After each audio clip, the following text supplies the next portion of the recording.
All right, welcome to Bar Table Talk. We have an interesting topic today. I'm gonna have Skittles take it away. Yes, thank you very much. How you doing today? Pretty good. How everybody doing today? Good. Come on, let's get into it. Today we're going to talk about something really important and honest, pretty tough. Toxic relationship. These are the kinds of relationship that drain you, make you doubt yourself, and sometimes trap you in a cycle that's hard to break. I didn't want to just talk about this by myself. I have two amazing guests with me today who are going to share their personal experience with toxic relationship. I'm so grateful they're here because hearing real stories can make all the difference. Introduction, KK. Hey. And our new guest, Franklin. What up, what up? Yes. Okay, first I'd like to welcome, KK. How you doing, girl? Please tell us a brief, share your background with us, a brief story of your first, second, third toxic relationship. Oh man. So the first one that comes to mind is family. I'm not going to say the specific relationship. Yes. But family, I think, has played an influence in me having toxic relationships later down the road. Oh, okay. And so, which has probably led me to having that toxic relationship with my baby daddy. But moving on. Yeah, so family was probably the first sign of a toxic relationship in my life. And then not knowing it was considered a toxic relationship until just recently, where I was like doing some self-healing and all that stuff. Hey, that self-healing will open you up to some stuff you didn't even know. Then sometimes doing that takes you back to you was like a little girl. Yeah. And you like, damn, that's not right. Yeah. Yeah, you can do like introspection. Yeah. Yes, exactly. But I think I did not know I was in a toxic relationship. So here we are. It happens. It's 6 years. It happens. And I didn't know because I thought it was okay because I didn't get cheated on. The person just left. But then came back like clockwork, like 3 months later, and then I'm asking like, okay, why did you leave? Why did you do this? And she's just like, oh, it was me, this and that, but was so fast to drop the relationship part, even though I didn't freaking do anything. So it took me about five years to understand, you know what, this is not good for me. This is not okay. This is not a good relationship I should be in, and it's not healthy for me. But you bringing up family, I'm just like, I never thought that, but because I do got some toxic fucking family members. And I'm like, I think we all have at least one. no, I got multiple. Yeah, they influence the rest of our relationships. That is true. I think as I got older, I'm sorry, I don't tell my mom and my dad nothing about, of course they know the person I'm with, of course, but when it comes down, I think I learned that with my brothers, because they mama boys. They always have my mom in their business. So my mom used to, tell us their business, and I'd be like, why are you getting mad? That's their relationship. Yeah. If they want to deal with it, let they deal with it. But she used to come over here like, this, and I'm like, Mom, why you not with your son? Like, if he wants to deal with that relationship, let him deal with that relationship. He would grow and hopefully get rid of that relationship if it's so toxic. But I was just like, I could think back in my childhood. My mom is the reason. I'm gonna just throw it out there, but no, she is. She really is. I'd be like, yeah, she was toxic. I'm not trying to bash my mom, but I don't think she knew, what she was doing, or aware of how she was raising us. That now that I'm older, I'm just like, yeah, I should have been treated like that. I should have been talked to like that. I'm just like, so how about you, Franklin? What was your first toxic relationship experience? Honestly, I feel like I've had a lot of them. I mean, I think hearing about family definitely have those.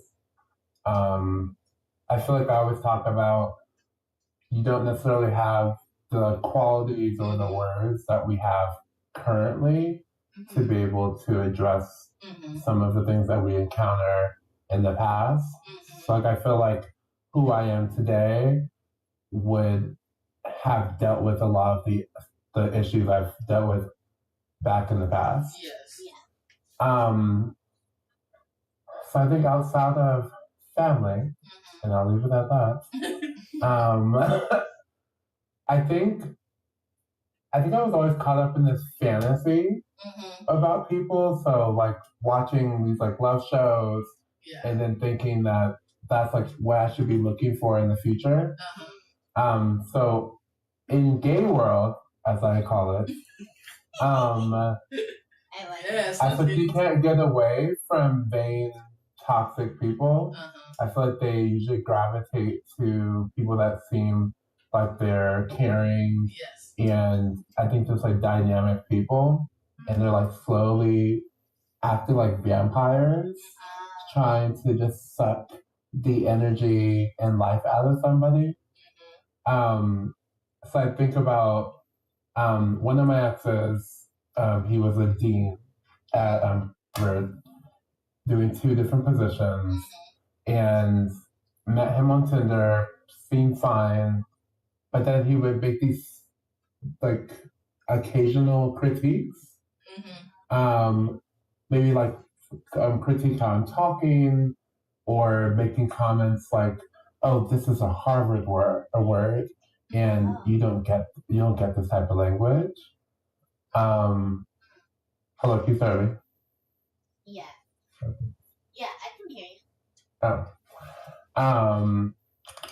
Yeah, so this is a Harvard word. Are you sure you went to this school?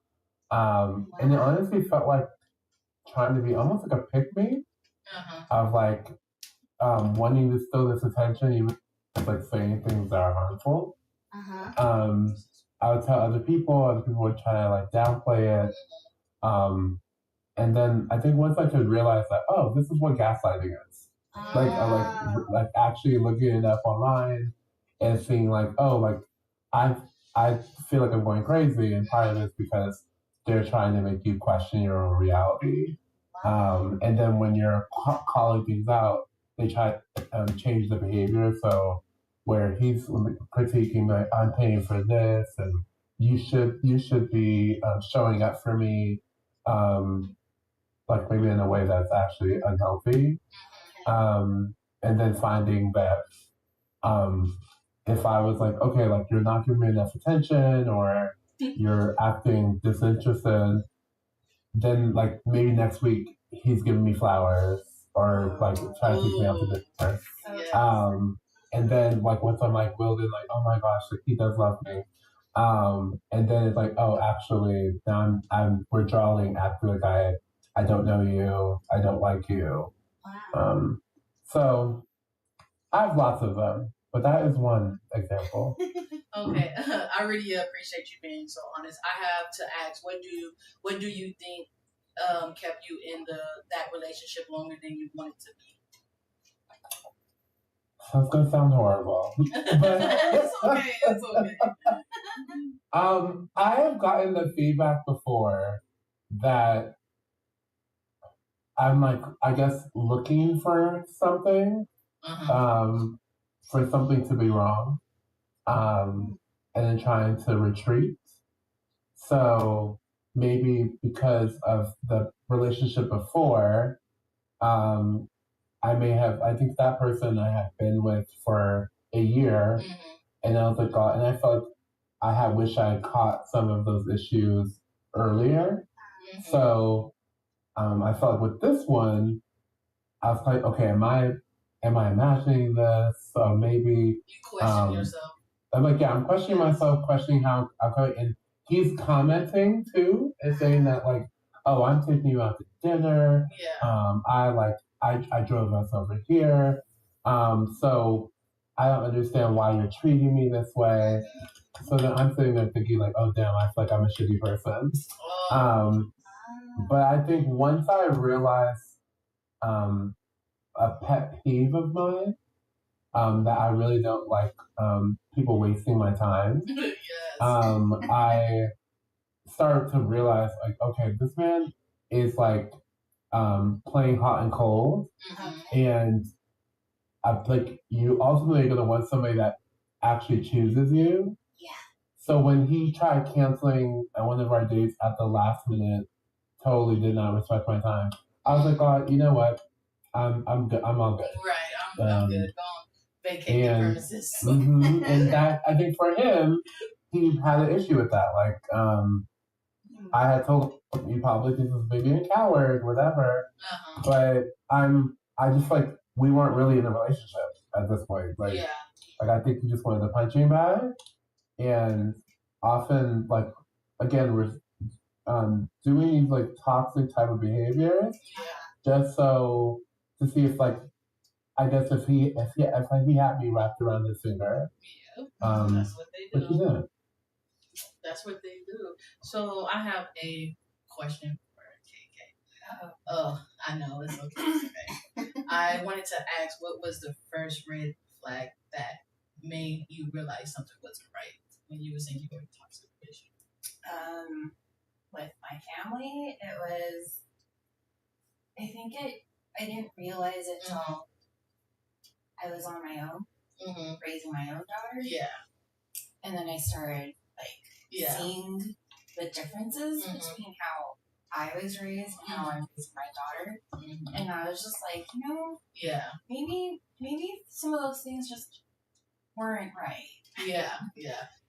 And then it was also I had an open dialogue with my daughter, and then in my family there's no open dialogue. I come from a family like we're Filipinos, so from the motherland and stuff. Yes.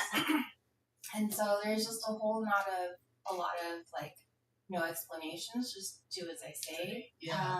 I hate that. Like it's disrespectful because I feel like nowadays, and I'm glad that you raise your daughter differently because I can tell the difference because when I first saw her daughter open, open about everything, and she don't lie. That's like one of the good things about her. I know, but one of the horrible things. I know. I'm like, girl, I did not want to know that. Like, she used to text me. I'm like, what she'd be like, oh, my mama get on my nerves. I'm like, what did your mama do? And I'm just like, I'm like, why did she get mad? And then she'll tell me, and I'm like, but is that wrong though? And then she'll be like, yeah, I know I'm wrong. I'm like, girl, I'm just like, girl, but I see the difference.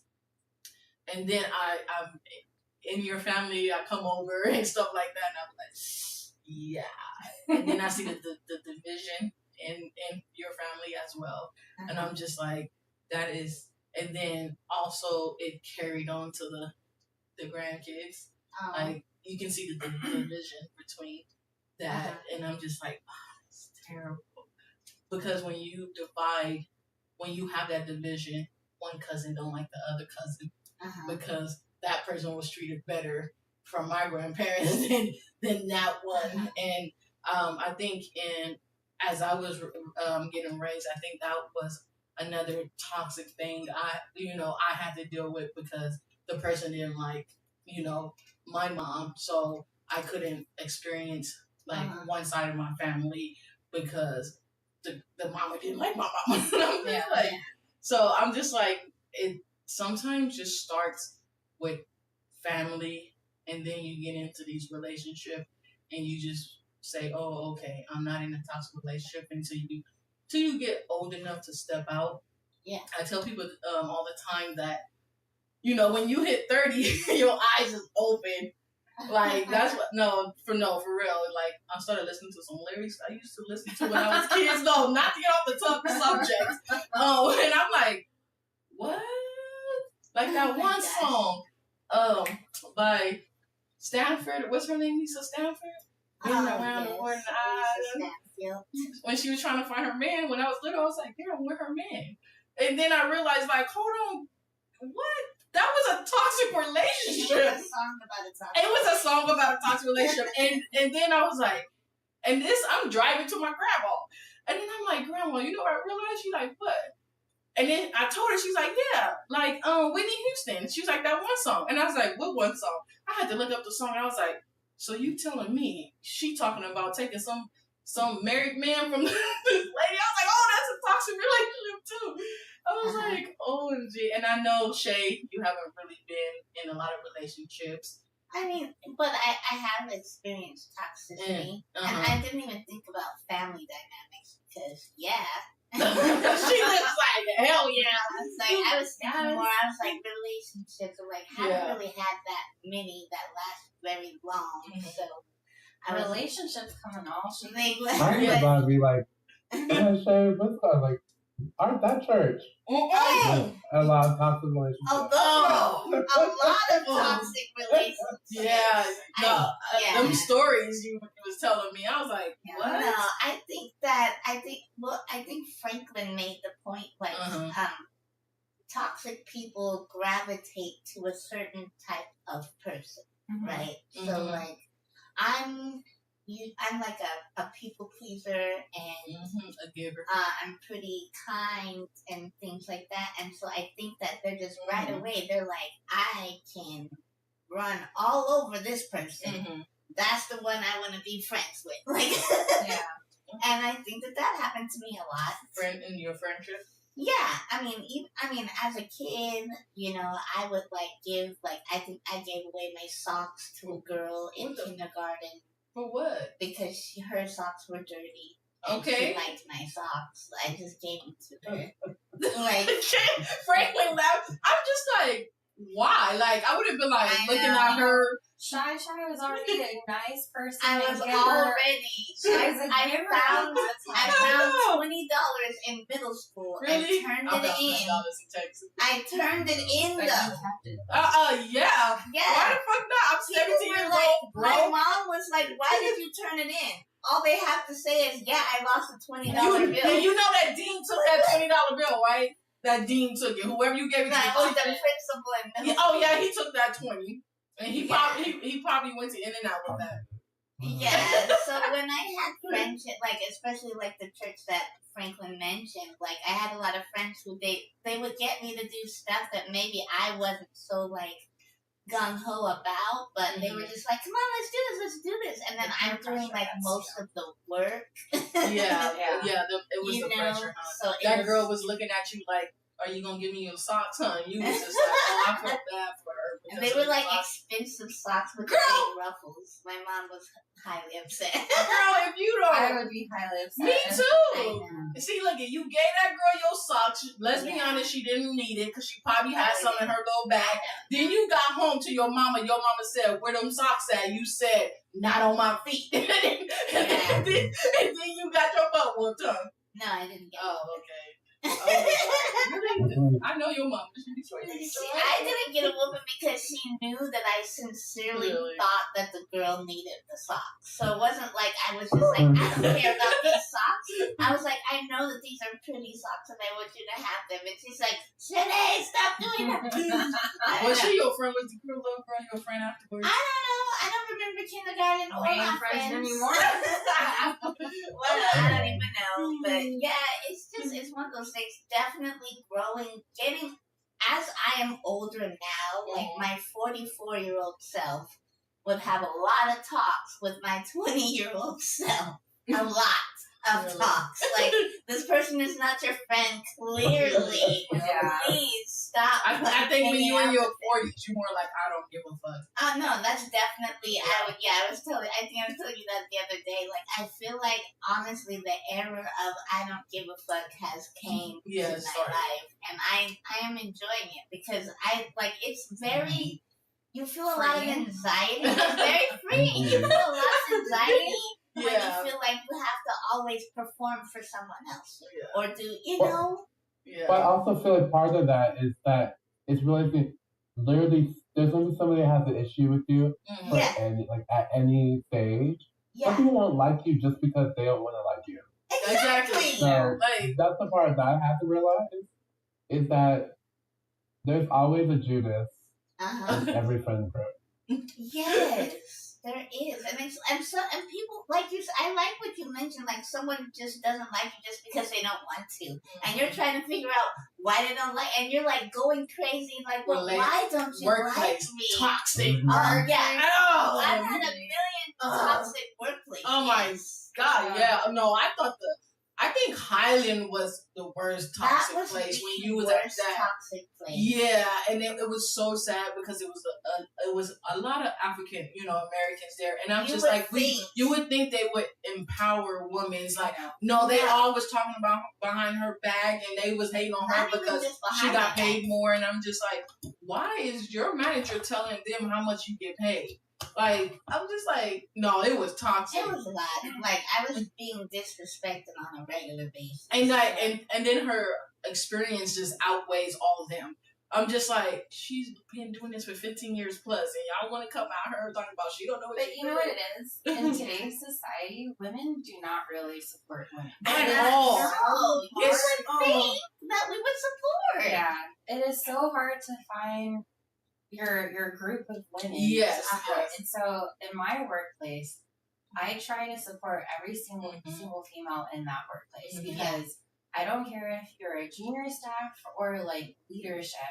We all have to support each other because we work in one of the toughest fields that women can work in. We're in a strictly male-dominated science. Yes. Exactly. So we have to support each other. If we're not supporting each other, we're fighting each other, then men are going to take it to the top. Exactly. For what? It's bad enough that they choose a male, because I was in security, it's just dominated males. And I've been, even though I have the experience, I've been a supervisor, I've been this, they would still pick that.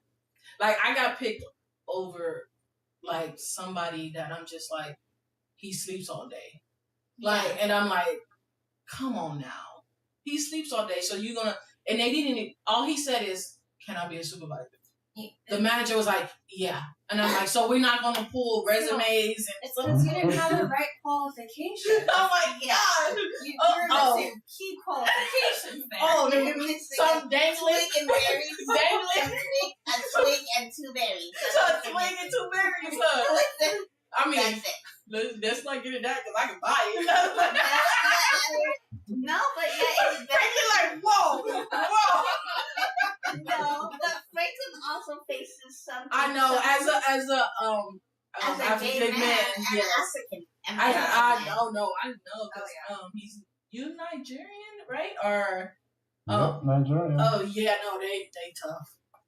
What? No, they culture and their family is like tough. Like it's already when he's born. Like when a child is born, his life is already laid out by the mother. Like Franklin, is that true or not? Is it true or not? I would say to some extent. I actually think that that's both parents, to be honest. Oh, okay. I think that's part of the tradition. Is that we just have like these really high goals, and you have to fit within this certain box, and it's like. Even if you have some variations of being different, the ideals are still the same of like, I'm going to get married at this age, and I'm going to have kids, I'm going to be very subservient to my husband. If we have a party or a meeting, I'm going to cater to you as if I'm in the Destiny's Child video. So it's I think for me, just navigating that world, I knew even at parties, as a young person, that I had this identity inside me that would get me out of this world as it's designed. I know I'm not the only gay Nigerian that exists on this earth, but there are a lot of us that you will not know. We're living a lie. Because very much that the familial relationships are really important. And luckily, my family accepts me. That's I'm a plot to that. There's some some variation to that. Yeah. Obviously, I think how people support you, you may want them to support you a way that they maybe are not able to give, or to your liking. Like when they say that, oh, like yes, you may have loved me, but you didn't love me the way in which I wanted to be loved. Okay. But we're not mind readers, and I think to even what Shanae was talking about in terms of like the conversation you would have at 40 with your 20-year-old self, that inner child work is like very much needed. Like you have to reparent yourself because there are a lot of these messages that we were given and these ways of knowing that don't actually serve us. Yeah. So I think with in Nigerian world or even just in I think different cultural experiences, you're held to these different layers that again come back to this conversation around toxicity. Yeah. What do this is open discussion, so this question's for everybody. What do you both think makes it hard to leave a toxic relationship? Even everything, workplace, family, personal life. I think you're always making up an excuse to yourself why you're sticking around still. I agree. Like in a toxic workplace, you're like, I have great coworkers. Yes. Yeah. I got great benefits. That's my number one go-to. So then, because you're scared for something to change. Yeah. What's on the other side of that fence? Yeah. With like family, it's like, you're cutting yourself off from everything, you know? Yeah. But then when it's family, you cut yourself off. They be like, well, you don't call, you don't text. Why I don't call, why I don't text? Because it's toxic and I don't want to be around that. And then when go Franklin. Go ahead. And then no, you can't go. Take it away. I'm just saying, like, I think even with family, I think it kind of comes back to gaslighting because the fact of the matter is that you are questioning your reality. So they often have a way of telling you that maybe your version of events isn't real. And that, like, oh no, I loved you. I put food on the table for you and you were clothed. And yeah, I may have yelled at you, may have hit you, but it's not that big of a deal. And it's like, okay, right? But then that plays out. But that plays out in your relationships now. That's the issue. Like when I think about my toxic relationships, the issue is that I was taught that was okay as a kid. So then I'm like, oh, that's just what it's supposed to be like. So that's what I find for me is it's like it almost reminds me of like, oh, like I deserve this or like this is normal. Like I sit in that piece of like I'm not perfect. I'm not Jesus. So like this is just how some people are. Like this isn't a big deal. So I'll like stuff it down, and then as time goes on, I sit with it, and I'm like, actually, what in the world are they talking about? Like, the door. Like I mean, with Alex, the one I was talking about in my introduction, he was a successful Black man, and I was like, oh, like this is great. Like I I don't know if I love him, but like. I enjoy his company. We have a good time. We have good sex, all that stuff. But then I was sitting there and I thought, I don't like how he talks to me. And I'm like, and for me that's enough to be like, F this. Like I'm over here visiting him in Boston. I'm driving 30 minutes to get to you. And I asked him like, hey, like you have a car, like why don't you come and visit me? But you always have excuses. Oh no. Like he lives in a studio. Like, oh, you're so far away. It's just easier if you come here. So I have to drive 30 to 40 minutes, but you can't drive 30 to 40 minutes. And you did it one time, and I remember he was like, oh, I'm going to take you and we're going to get this awesome meal. This man took me to Wendy's. He gave me the 5 for 5. And told me you can get anything you want on the menu. Oh wait, Greg, some special. I was like, literally, because he was like, oh, like I brought breakfast the other day, and I'm like, but I cooked. Right, a whole ass meal. And I'm like, oh, like so. I don't know why you're holding that over my head because I'm buying this meal, so like it's the least you can do is cook for me. Like, what? and then asking me nonsense. Like this man, I believe now is the vice president now somewhere at a college. But he had told me he wanted me to be a house husband, and to be cleaning, cooking, and basically be on all fours whenever he wanted. Yeah.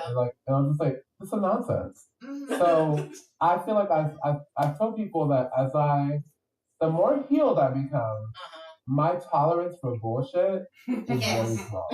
And that's why some people, it may look like, okay, like you have these like high expectations. It's like, no. The conversation I'm having internally is this something I want to deal with long term?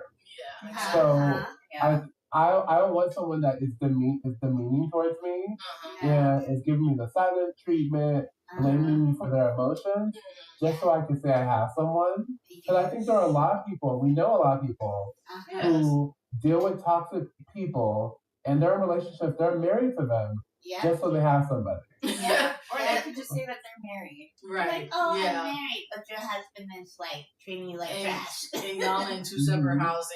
And I think you told me, we went to that church, I think you told me a story where I think the other man had a studio or something. Like it's just sad. Like there's so many stories of they're married, but the relationship is basically toxic. So they're married, and they just stay married. I'm like, stop staying married to this person. I need to be a lavender marriage. A lavender marriage. I don't even know what that is. What is a lavender marriage? Franklin, Oh, Franklin. Basically, the woman may be lesbian, the guy may be gay, bi, what have you, and they have kids. They do their taxes, what have you. So basically, to the world, it looks like they have the heterosexual marriage. Yes. But in theory, like that, they may be having their own relationship, sex affairs outside of that relationship.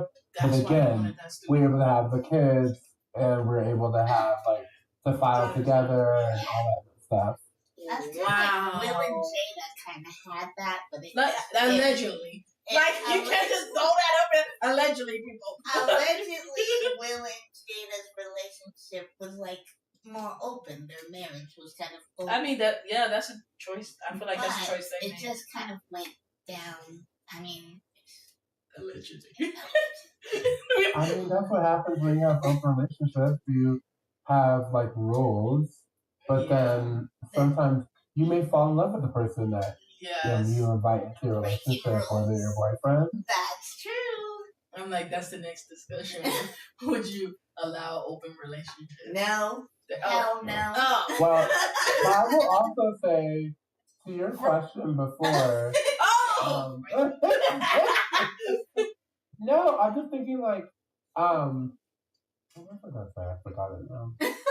It's okay. I have another question. Looking back now, what's something you wish you had told your younger self during that time? I would have told my younger self, "Girl, leave." And I'm like, if I can go back to my younger self, I'm gonna be like, "This is what happened in 6 years. You don't want to go that. Don't even answer this call at this time, this day." Me and my sci-fi movies. Goes back in time. I go back in time and tell my younger self. Right. If you see a girl named Mimi on tag, just delete. Just delete. Avoid at all costs. And then my younger self gonna be like, "Girl, what you talking about? Just listen. Just trust me. Your life will be the path you was on with that one. It ain't right. Choose a different path." Oh my God. What about you, KK? Oh, mine would be, and I always like whenever this question comes up in general, it's like my answer to myself would be go with your gut and just run with it. Because there was so many times where my family got in the way and had me doubting myself. Yes. Okay. So then I would backtrack on any one of my decisions because they wouldn't support me. But then I think back and I'm like, I had great ideas. They were $1 million. You didn't need their support. Yeah. I could have gone and I was ahead of my time. And someone else is making money off of my ideas. I backed off of it. Or who knows if I had just went into the military, where would I be at now? Yeah, you always. I feel like you always have that question, like, where would you be? What about you, Franklin? Honestly, I kind of like what KK said, but I do think it's like trust my gut, but I also feel like the wisdom I have from that time, like I wouldn't be where I am right now without having that knowledge from back then. So I feel like a lot of times I wanted the relationship, so I was like, let me just stay around for it and like let's see, it may not be like what you think, but I do like that piece again of just trusting your gut. And being able and just like trusting in like your own version of events. Just because like I always say that it feels like we're all walking around with a story and we're trying to get others to believe that story. And it's like, why don't we start by believing in ourselves and like what is actually occurring? So I think about in my other relationships that the decision I made probably was right for that time. And like, it's not to say that if I like made a different decision, that relationship would have lasted longer or anything like that. So yeah, no, I agree. So what advice, all of us, what advice would you give someone listening who might be stuck in a toxic relationship right now? Girl, first red flags, run. I'm like, that too, boundaries. Like boundaries, create a plan. If that means you need to siphon money into a secret account, like so you can just ghost that person. I think that it's important to one, like you said, boundaries. I feel like I set boundaries very late in life. And I would have told my younger self that you need to have boundaries. Sometimes you need to show people how you want to be treated.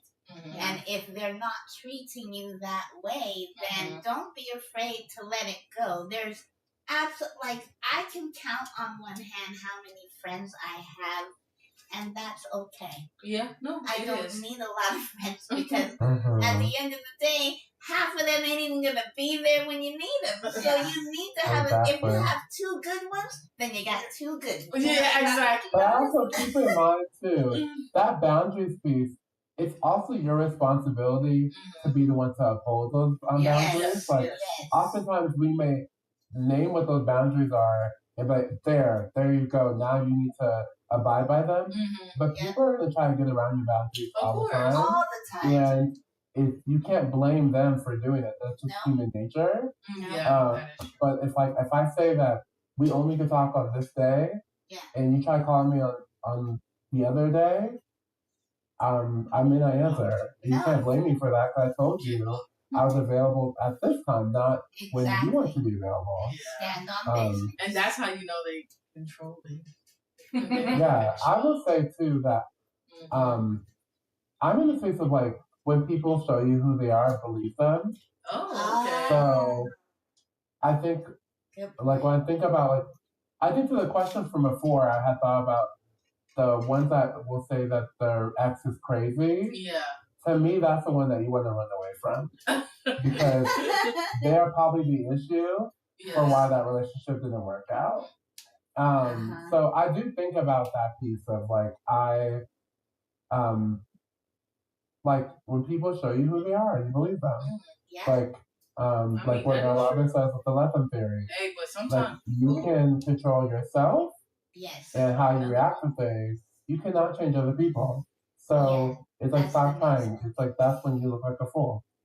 No, you're right. You're absolutely right. Like you gotta like it's just there's so many things that like you said, we are in control of ourselves and what we tolerate, what we allow ourselves to tolerate, like it gives those other people, we're giving them, little a piece of the rope, and they're taking a mile because we're not reining it in sometimes, No, I totally agree. Well, I'm out of liquor, so it's about that time. Well, this has been such a powerful conversation. I just wanted to say thank you again to both of you for sharing your stories. It takes courage to be vulnerable, and I know people listening are going to connect with what you said. If you're listening and you see yourself in these stories, remember you are not alone. You deserve peace, respect, and love that doesn't hurt. Setting boundaries or walking away doesn't make you weak. It makes you strong. Yeah. Thanks for tuning in, and we'll catch you in the next episode. Bye-bye for now. Bye. Bye-bye.